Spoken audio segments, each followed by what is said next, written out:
The Paul Leslie Interviews. Ladies and gentlemen, our special guest is a music, lyric, and book writer of the musical stage. Vinnie Favale is also the CBS Vice President of Late Night Programming. He's produced over 50 editions of the Live on Letterman concert series. He's been regularly heard on Howard Stern's radio program, and he seems to be a very busy man. Not too busy for you. Well, I appreciate it a lot. How are you doing tonight? I'm doing great. I am doing great. It's an exciting time in late night. It's exciting and bittersweet as Dave winds down his show, but it's the best show on TV, and I'm lucky to say that I work there. Wow. Well, I kind of want to go back a little bit. Where are you from, and what was life like growing up? Boy, that's a broad question. I like that. I am from Bensonhurst, Brooklyn, specifically, and I actually grew up in a really cool block, right down the block from where I grew up. John Travolta did his famous walk at the beginning of Saturday Night Fever, and one of the most famous chase scenes in movie history was also filmed on the same street from the French Connection. I grew up in a cool area at a place that could claim disco was born, and it died there. But it was great. I love growing up in Brooklyn. You know, I have found that people from Brooklyn are always the best interviews. Oh, really? I have. I'm not just saying that. I've never met someone from Brooklyn who is afraid to talk. That's great. Well, I'm proud to say that, and I'm very low on the list if I even make the list, but Brooklyn has a long list of people in entertainment that could claim that they're from Brooklyn, including Mel Brooks, who also crosses the world of television comedy and live musical theater. Yes, and Bensonhurst, also home of Larry King. Oh, yes. We don't talk about that too much, but yes. Well, you just mentioned music a second ago. What kind of music did you grow up listening to?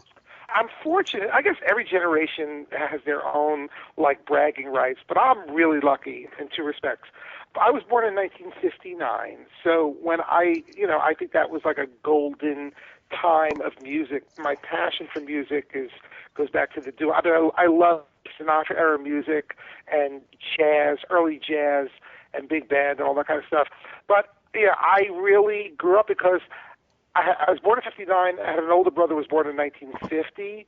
So by the time I was 9 years old, it was 1968. I was well aware of the music that was happening because of my older brothers, but they were also turning me on to the music that they loved, which was a lot of that doo-wop stuff. And there was a great radio station in New York. It's still here, but it's a different format called CBS FM. And when I was growing up, it was a golden oldies. And in the early 70s, early 50s music was being played a lot. So it's a well-rounded musical background. Ironically, though, not a lot of Broadway. I was not exposed to a lot of Broadway music or big Broadway shows till much later in life. Tell me about that. You said later in life was when you kind of got exposed to that. Did you? Yeah, I don't know what it was. Maybe because I was busy, maybe because I'm the classic New Yorker that wasn't taking advantage of what was going on. When I was coming of age, if you will, it was the punk rock scene. So if I was going into the city, I was going to CBGBs or the Ritz and experiencing that kind of music and not really, when I think about, I worked as a messenger on Broadway, in the Broadway area, when I was 16 years old, 15, 16, and I can kick myself now. I could have seen a chorus line, I could have seen the original version of Grease. They were all playing on Broadway. I remember vividly seeing them, not really understanding. I grew up, my parents from Italy, so I'm first generation, and we weren't exactly a theater-going crowd, So the only kind of little glimpse I had of musical theater was from the Ed Sullivan Show, from, seeing Robert Goulet sing something from Camelot. And at the time, it didn't appeal to me. My tastes weren't mature enough to appreciate what was going on. There really wasn't a place for me to enjoy musical theater till I think the 1980. I am lucky that I could say I saw the original production of Nine, which I think might have been my first show, which to me is still my favorite musical of all time, partially because it's based on my favorite movie of all time, 8 1/2. But once I saw 9, I was like, it was the perfect way to kind of get into musical theater because I was really familiar with the story, and the music is beautiful. It's one of my favorite. It's from my favorite soundtrack as well. And that got the ball going, and then I saw really musicals, mostly musicals. All the big shows as they came out, I would see and enjoy them. Never thinking I would even be writing a musical down the line, but I did come to it late. But I very much love it now. What are the lyricists and composers that you would say have made the biggest influence on you? Well, I got to go with, it's not musical theater, but Lennon and McCartney, Brian Wilson, lyrics that are actually simple but very, very powerful. They tell a story. You know, you listen to the Beatles' She's Leaving Home, and it's a simple lyric, but it's so powerful because the characters are so three-dimensional. They paint the picture so beautifully. And when I was writing Hereafter, which I should add that I co-wrote Hereafter musical with my writing partner, Frankie Keen. She's also in the show. But while working on the lyrics, I was really kind of drawn from what I learned from the Beatles, from Lennon and McCartney, these characters that they had written. You know, we had these characters that we were writing songs for, not ourselves. You know, it wasn't really my story. It was this fictional person who might have elements of me in it, elements of Frankie in it, and then just totally fictitious. So, I mean, this is really my influences from rock and roll. I guess I should say Sondheim, but I got to him much later, and I'm still learning and understanding and discovering his genius. But when you hear the lyrics for Gypsy, that's probably my second favorite musical. The lyrics from that show are amazing. And West Side Story. What was the initial inspiration behind Hereafter? It was when I read about in the local newspaper, the tragic death of a 19-year-old neighbor. I didn't know him or the family at the time. Read about this car accident that he had. He was with 3 other friends driving. He was a passenger. They all walked away. He unfortunately died, and it was in the neighborhood, and it was tragic. And I remember thinking, oh God, at such a young age. And then when I read the article, it said that he left behind 2 sisters, mother and father, and I felt horrible for everyone, but the sisters really stood out for me because I lost my siblings. I lost an older and younger brother over a 3-year period when I was 16. So it just rekindled a lot of stuff. So I thought, hey, let's write a musical. No. I drove by the crash site the next day just on my way to take my son to soccer practice, and I noticed a memorial tree with the roses. I was like, oh, this is so tragic and sad. And I kept on riding by it every week, taking my son. You know, life goes on. You're on a busy highway, and it's very, jarring to see that. You pause, and you see his picture up there, and it just started me thinking about, how we handle the loss of a loved one, how we deal with that. And I wrote a song. I wrote a song called 19 from the point of view of the young man who died. I really kind of wrote it about me, would it be great if we could just come back and tell people that are mourning us that not to really stop living, to go on with your life, and we'll be together again. And even though I died so young, I still did a lot in life. So it just got me thinking about, it was an exercise. And I wrote the song, and the song came out fantastic, and thanks to some very good, talented friends, Pat Barry, Eric Garner, they helped turn that song into an amazing demo. And then I wasn't intending to write a show or that it was for a musical, but it was like, boy, this song is powerful, but what am I going to do with it? You know, it's like, who's going to want a song about a kid who died at 19? And then it just, it hit me soon after because I was obsessive on it, and I realized, the only place a song like this could live is in musical theater. You can get away with stuff like that, with that kind of subject matter. And so I wasn't going to write a show, but I was like, okay, well, that could live there somewhere, but good luck, because I'm not going to write a musical. It's way beyond my grasp. And then, but, I was just I obsessed on it, and then I just said, well, what would the show be where a song like this could live? And then this is kind of the life that I lived. It was like, oh, I know where it could live. Maybe the kid's mother goes to see a psychic to try to contact him. I've been to psychics over the years with my wife.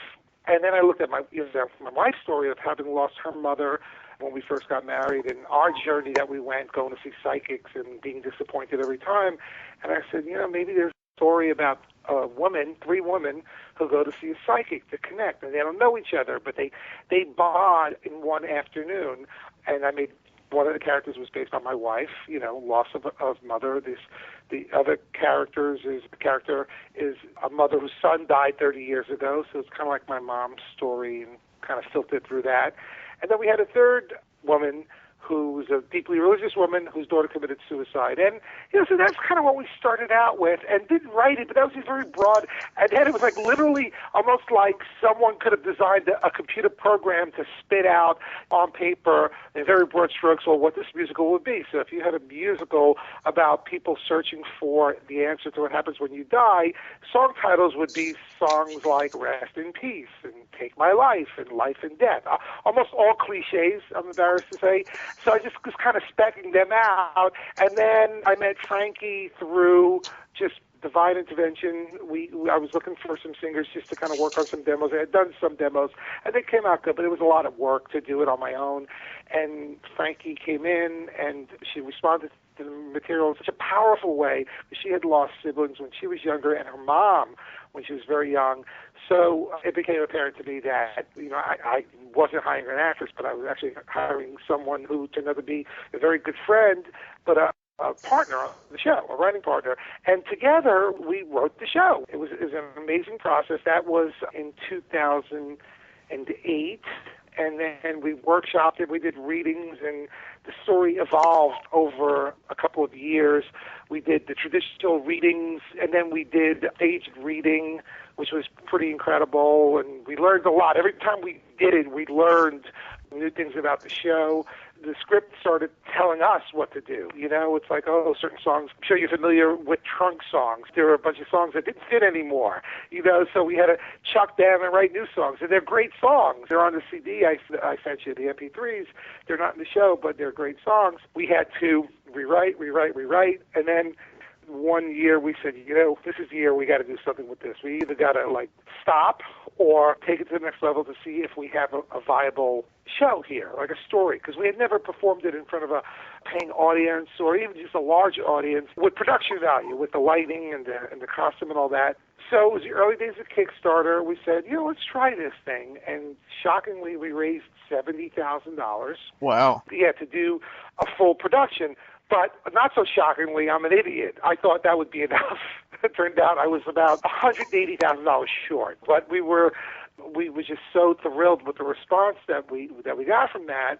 And we had been building a fan base, so we said, let's just go for it. So I put a lot of money into the production.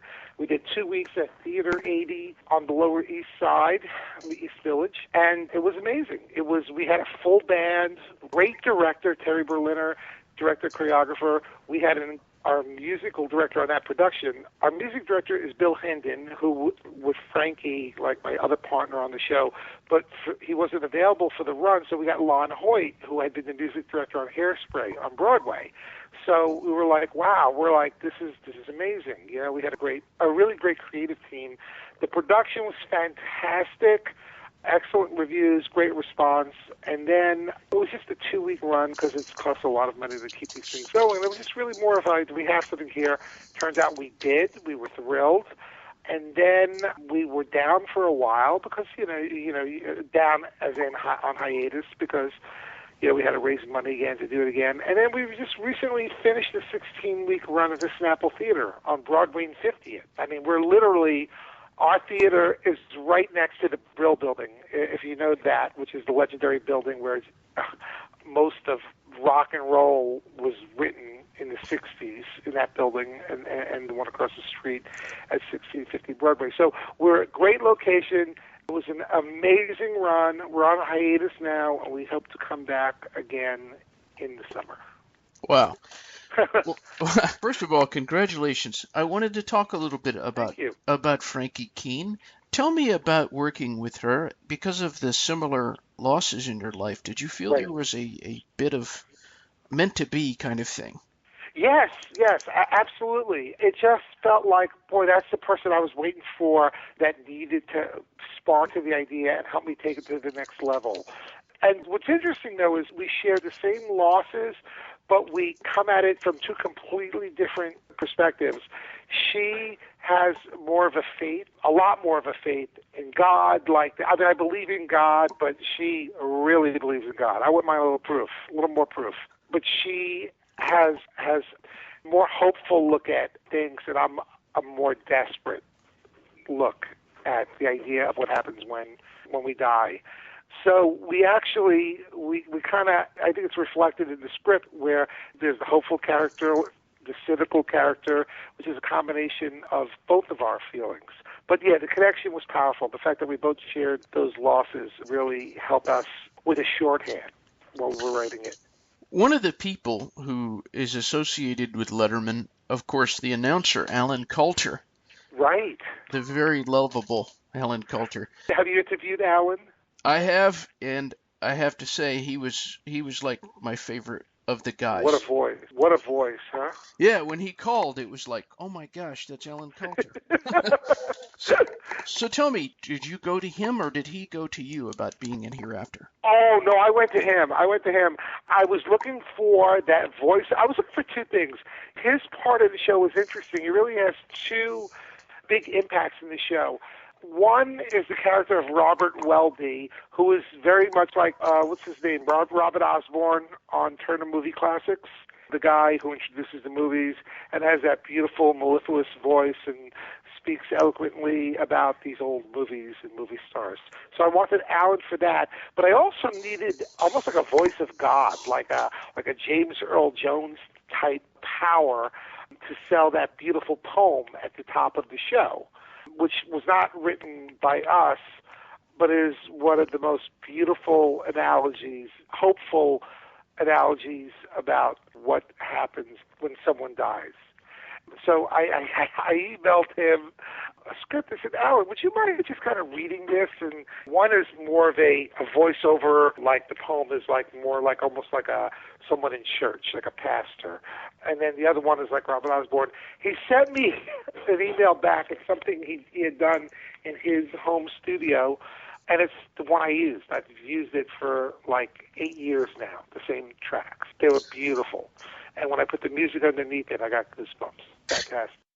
And what about Danny Aiello? Danny's a great dear friend of Frankie and I. He's so sweet and generous with his time. There was, at one point, the psychic in the show was in his mid to late 70s. And actually, Danny young for that, but it was that character. We had these beautiful songs, Talk to Me and Heart and Soul. And I said, hey, Danny, could you sing these demos for us? He goes, sing the demos. I want to be in the show. I was like, oh, my God. And at that point, we were still a ways off. We were just working on the songs. He did an amazing job on the tracks. And then, the story changed, and the psychic was no longer like that age. He was a lot younger, So we had to, Danny's such a good friend, and it was like, okay, well, I'm still singing these songs no matter what. We went into the studio and recorded the pieces. And Danny's been great. He's come to all the performances, and it's just been a really great, great dear friend of the show over the years. When somebody goes to see Hereafter, what do you want them to get out of that experience? The freedom for one night to speak freely and share the people that they've lost in their lives with their friends. It's a very difficult conversation to have. People don't want to hear it. Life goes on. They don't want to hear about your mom. I mean, not that they're mean about it, but, it scares them. But when you sit in the theater, the Snapple Theater, and you see the show, and you're sitting in a room with 200 people that you don't know, right, except for the few people you came with, and every single person is crying, and it's audible. And they're crying, but they're not sad. They're crying because they're living through these characters. And the ending is so powerful and hopeful without really being too Pollyannish, how everything's going to be great. It's just as many questions at the end as there are in the beginning. But everyone has got this beautiful communal feeling. They're crying together. There's tissues that are all over the place. And I've been told by many people who have seen the show after it was over, it was the most incredible post-show dinner conversation they've ever had, or they have a long time, because that night everyone was on the same page. They were all able to have that conversation about, a couple conversations, just remember the loved ones that they had lost without bringing the room down because everybody was just comparing notes. And then shifting into, so what do you think happens when a person dies? It just became this awesome dinner conversation that was triggered by the show. And then the big power for us is when a lot of those people come back with someone that they feel needs to see the show, who in most cases doesn't want to see the show because it sounds scary for them. It's like, trust me, you need this. That's very rewarding. What is your dream for Hereafter now?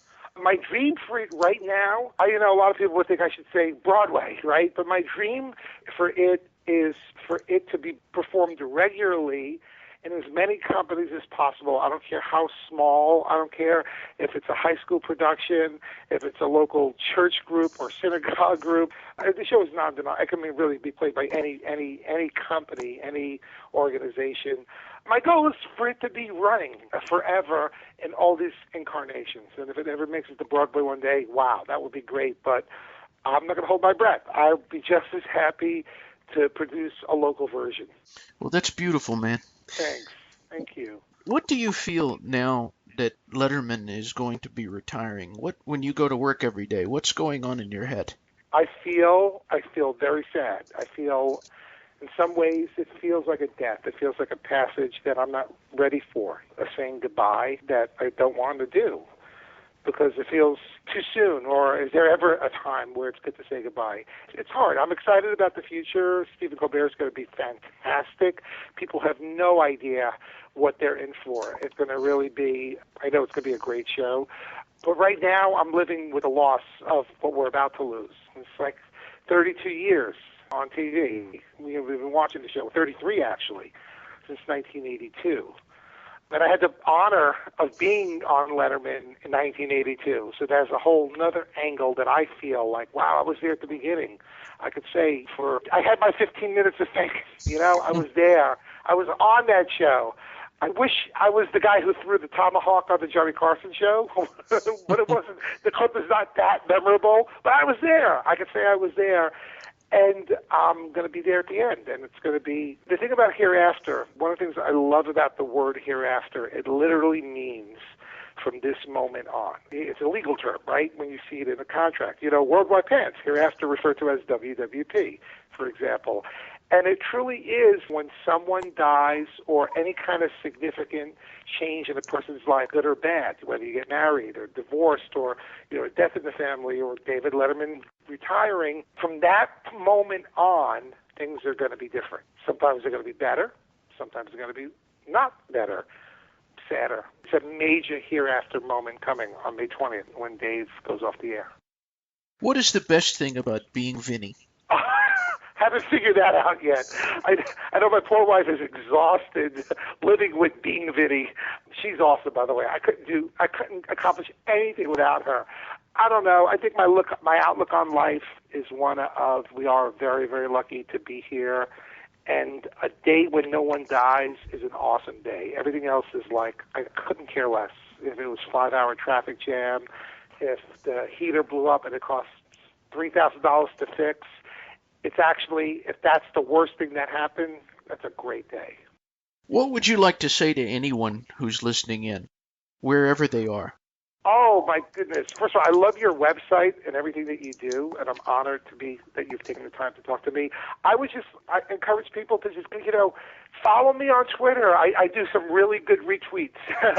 Go to hereaftermusical.com, the VP Favale on Twitter. Just, let's be in touch. I'd love to meet everyone in any capacity. Say hi on the street if you recognize me. I don't think you would, but I don't know. I just, I love people, so stay in touch, folks.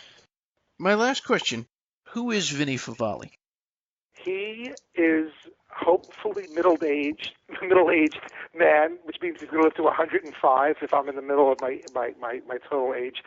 I don't know. I think that's best for other people to say. I think he's a really cool guy. Great dad, great husband, great friend. But that's just me talking. That's the liquor talking. I can't. You can't go by me. Well, Vinny, thank you very much for this. Thank you so much. I look forward to it. And have a good night. Man. You too. Take care. Thank you so much.